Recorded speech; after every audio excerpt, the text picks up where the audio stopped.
வணக்கம். ஜந்தர் மந்தர்ல இந்தியாவினுடைய இளைஞர்கள் நடத்தி இருக்கக்கூடிய அந்த போராட்டம், அது அடைந்திருக்கக்கூடிய வெற்றி என்பது இந்திய அரசியல்ல சிறிய மாற்றத்தை எல்லாம் உருவாக்கி இருக்கிறது. கடந்த 15 நாட்களாக மோடியும் அமித்ஷாவையும் காணவில்லை.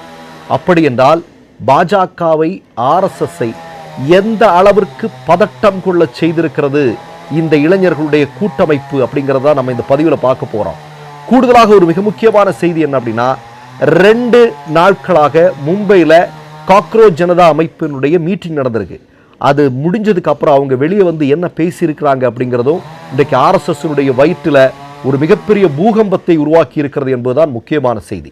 இப்போ முதல்ல நம்ம ஒரு செய்தியை பார்க்கலாம். உலகத்திலே அதிகமான இளைஞர்கள் கொண்ட நாடு எது? நம்முடைய இந்திய நாடு.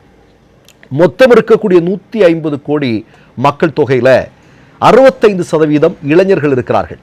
ஏறத்தாழ நீங்க பார்த்தீங்க அப்படின்னா 100 கோடிக்கும் அதிகமாக இளைஞர்களை கொண்ட நாடாக நம்முடைய இந்தியா இருக்கிறது. உலகத்தில் வேற எந்த நாடுமே கிடையாது. இப்போ நீங்க பார்க்க வேண்டி இருக்கிறது, 65% இளைஞர்களை கொண்ட ஒரு நாட்டில் கடந்த முறை நடந்த பாராளுமன்ற தேர்தலில் இந்தியாவிலேயே மிகப்பெரிய கட்சி என்று சொல்லிக் கொண்டிருக்கக்கூடிய மோடியினுடைய பாஜக வாங்கி இருக்கக்கூடிய வாக்குகள் எவ்வளவு அப்படின்னு பார்த்தீங்கன்னா 23,59,74,144. ஒட்டுமொத்தமாக சதவீதத்தினுடைய அடிப்படையில் பார்த்தீங்கன்னா 33%. சரியா? ஆனால் இந்தியாவுடைய இளைஞர்களுடைய பலம் மட்டுமே 65%. அதாவது 105 கோடி பேர் இருக்கிறாங்க. மோடிக்கு ஒட்டுமொத்தமாக வாக்களித்தவர்கள் அப்படிங்கனாலே நீங்க பார்த்தீங்கன்னா 23 கோடி, கூடுதலாக வச்சா 24 கோடி வைங்க. அப்ப இளைஞர்கள் ஏன் பாஜகவை வெறுக்கிறார்கள்? ஏன் இளைஞர்கள் பாஜகவிற்கு வாக்களிக்கவில்லை? இப்போ நீங்க இந்த போராட்டத்திற்கு வாங்க. சூரியகாந்த் மிஸ்ரா என்று சொல்லக்கூடிய சுப்ரீம் கோர்ட்டினுடைய தலைமை நீதிபதி ஒரு வார்த்தையை விடுறாரு. அந்த வார்த்தை ஒரு பொறி என்கிறது ஒரு மிகப்பெரிய பூகம்பமாக வெடிக்கிறது. அதே நேரத்தில் தான் நீங்க பார்த்தீங்கன்னா இந்தியாவில் மோடியும் RSSும் சேர்ந்து கொண்டு வந்திருக்கக்கூடிய நீட்டினால பல பிள்ளைகள் தற்கொலை செய்து கொள்கிறார்கள். இப்போ இந்த இடத்துல சிறு அமைப்பாக ஆரம்பிக்கப்பட்ட காக்ரோச் ஜனதா என்று சொல்லக்கூடிய இளைஞர்கள் அமைப்பு ஒரு மாபெரும் விருட்சமாக உருவெடுக்கிறது. சின்ன அளவில் ஒரு போராட்டத்தை துவங்கினார்கள். எல்லோரும் கிண்டல் அடித்துக் கொண்டிருந்தார்கள். பாராளுமன்றம் தொடங்கியது. பாராளுமன்றம் துவங்கிய அன்றைக்கு 5000 பேர் செல்வோம் என்று இன்டெலிஜென்ஸ் மோடி கிட்ட, அமித்ஷாட்டை சொல்லியிருக்கிறாங்க. ஒரு 5000 பிள்ளைங்க தான் வருவாங்க, கொஞ்ச நாள் இருப்பாங்க, பெட்டி படுக்கையிட போயிடுவாங்க, இப்படிங்கிறத அவங்களுடைய பேச்சாக இருந்தது. ஆனால் 5000 பேர் அல்ல. அன்றைய தினம் மட்டும் பாராளுமன்றத்தை முற்றுகையிட சென்ற மாணவர்கள், இளைஞர்களுடைய எண்ணிக்கை 50,000ற்கும் மேல். அதுதான் உண்மை. வெலவலத்து போய்விட்டார்கள் மோடியும் அமித்ஷாவும். என்ன செய்வதுன்னே தெரியல. பிறகு போராட்ட காலத்தில் என்ன நடந்தது அப்படிங்கிறத நீங்க பார்த்துருப்பீங்க. இப்போ நான் என்ன கேட்குறேன் அப்படின்னா, இப்போ இந்த போராட்டம் நடந்தது, ஒரு மாபெரும் வெற்றி பெற்றார்கள். தர்மேந்திர பிரதான் பதவி விலகினார். அதன் பிறகு நடந்த இந்தியாவினுடைய 3 மாநிலத்தினுடைய சட்டமன்ற தேர்தலில் பாஜக படுதோல்வியை சந்தித்தது. குறிப்பாக பீகாரில் பங்கிம்பூரில் நடந்திருக்கக்கூடிய அந்த தேர்தல் அடைந்திருக்கக்கூடிய தோல்வி அப்படிங்கிறது அவர்களை நடுநடுங்க செய்திருக்கிறது. 30 வருடமாக அவர்களுடைய கோட்டையாக இருந்த குஜராத்தை விட மிகப்பெரிய கோட்டையாக இருந்த பங்கிப்பூர் மிகப்பெரிய படுதோல்வியை பாஜகவிற்கு கொடுத்திருக்கிறது. இளைஞர்கள் இன்றைக்கு ஆவேசமாக இருக்கிறார்கள்.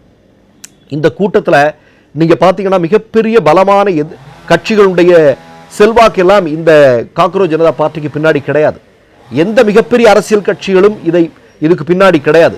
ஆனால் காக்ரோச் ஜனதா அமைப்பினருடன் கூடுதலாக களத்தில் இருந்தவர்கள் அப்படின்னு பார்த்தீங்கன்னா கம்யூனிஸ்ட் கட்சிகளுடைய மாணவர் அமைப்புகள், இளைஞர் அமைப்புகள் ஆரம்பம் முதலே அவர்களோடு களத்தில் இருக்கிறார்கள்.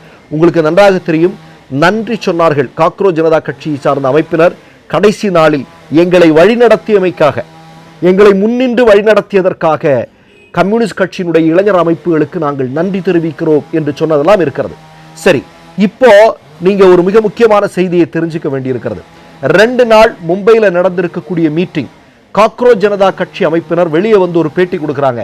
என்ன கொடுக்குறாங்க அப்படின்னா, நாங்கள் தற்போதைக்கு இதை ஒரு அரசியல் அமைப்பாக மாற்றுவதற்கு முயற்சி செய்யவில்லை என்று சொல்கிறார்கள். நாங்கள் ஒரு அரசியல் அமைப்பாக ஒரு அரசியல் கட்சியாக நாங்கள் செயல்பட போவதில்லை என்பதை சொல்லியிருக்கிறார்கள். அப்படி என்றால் அவர்கள் என்ன செய்ய போகிறார்கள்? அங்கதான் ரொம்ப முக்கியமான விஷயம். அவங்க என்ன சொல்றாங்க அப்படின்னா, இங்கே இந்தியாவில் மோடியினுடைய ஆட்சியில், பாஜகவினுடைய ஆட்சியில், RSSனுடைய ஆட்சியில் இளைஞர்கள் மிகப்பெரிய இன்னலை சந்தித்து வருகிறார்கள்.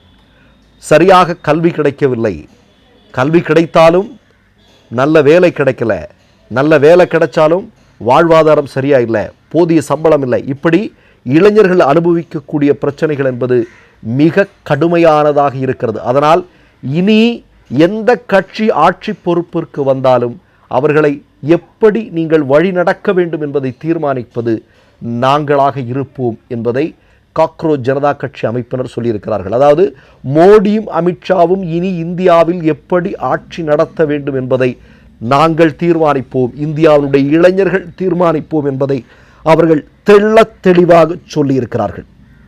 இப்போ இதை கேட்டால் எப்படி இருக்கும் மோடிக்கு அமித்ஷாவுக்கும்? இன்டெலிஜென்ஸ் சொல்கிறாங்க ஒரு 5000 பேர் வருவாங்க, சின்ன பசங்க தானே, பெட்டி படுக்கை எடுத்துகிட்டு ஒரு 4 நாளில் போயிடுவாங்கன்னு சொன்னாங்க. அதை நம்பிக்கொண்டு மோடியும் அமித்ஷாவும் இருந்தார்கள்.